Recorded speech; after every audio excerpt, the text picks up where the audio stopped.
Avez-vous déjà remarqué quelque chose d'étrange? Le jour où le salaire arrive, la vie semble soudain un peu plus facile.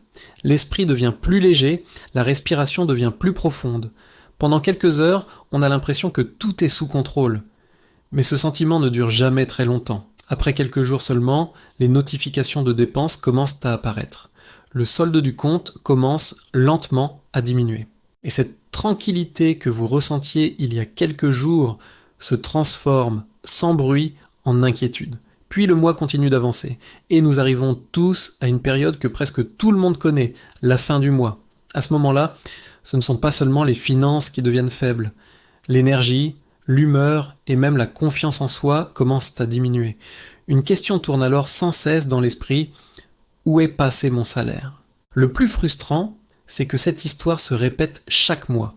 Le salaire arrive. Il y a un moment de soulagement. Quelques jours plus tard, les calculs commencent. Et à la fin du mois, le même stress revient. Sur le papier, pourtant, le revenu n'est pas mauvais. Parfois, il est même meilleur que l'année précédente. Alors pourquoi la vie semble-t-elle toujours serrée financièrement? Si vous traversez cette situation, il y a une chose importante à comprendre.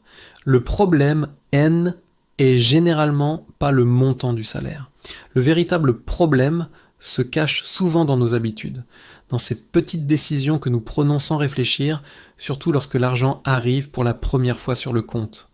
Beaucoup de gens pensent: quand je gagnerai plus d'argent, tout ira mieux. Mais la vérité, c'est que sans les bonnes habitudes, aucun revenu ne semble suffisant. L'argent ne disparaît pas parce que vous êtes irresponsable.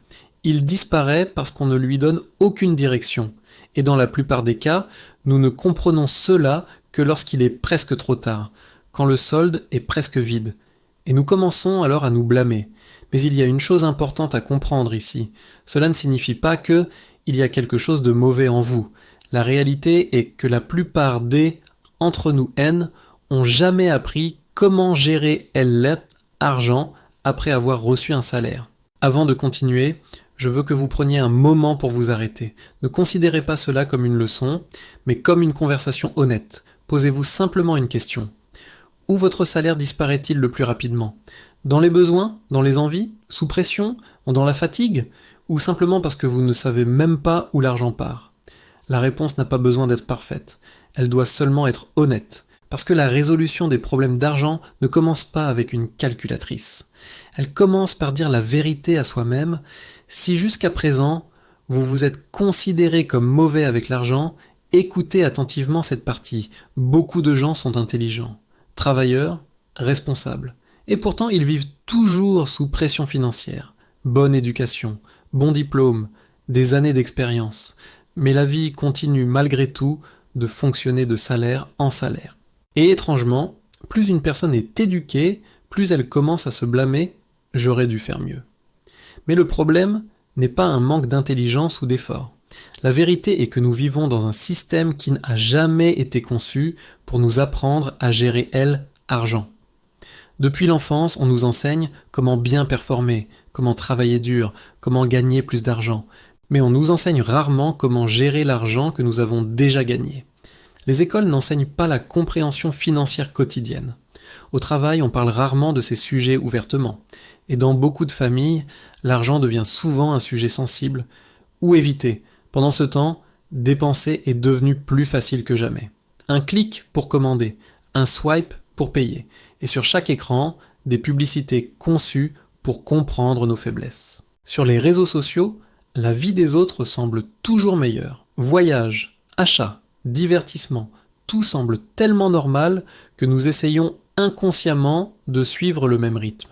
Parfois pas parce que nous pouvons nous le permettre, mais simplement parce que nous ne voulons pas rester en arrière. Cet environnement n'est pas neutre. Il ne nous prépare pas à économiser. Il nous prépare à dépenser. Donc si aujourd'hui vous vous sentez fatigué, confus ou même honteux à propos de votre situation financière, il est important de comprendre une chose. Vous n'êtes pas seul. Et ce n'est pas entièrement votre faute. Ne pas savoir gérer parfaitement l'argent ne définit pas votre valeur. Cela signifie simplement que vous n'avez pas encore le bon système. Et la bonne nouvelle, c'est que les systèmes peuvent être appris. Les habitudes peuvent être changées. À partir d'ici, à partir de l'endroit exact où vous vous trouvez maintenant. Maintenant, regardons honnêtement ce qui se passe réellement lorsque le salaire arrive. Beaucoup de gens pensent que gaspiller de l'argent signifie acheter des choses très chères, mais en réalité la plupart des pertes viennent de petites habitudes normales. Le premier modèle est simple, traitez le salaire comme une récompense. Après un mois entier de fatigue, un bon repas, des dépenses supplémentaires, le désir de se faire plaisir, tout cela est humain.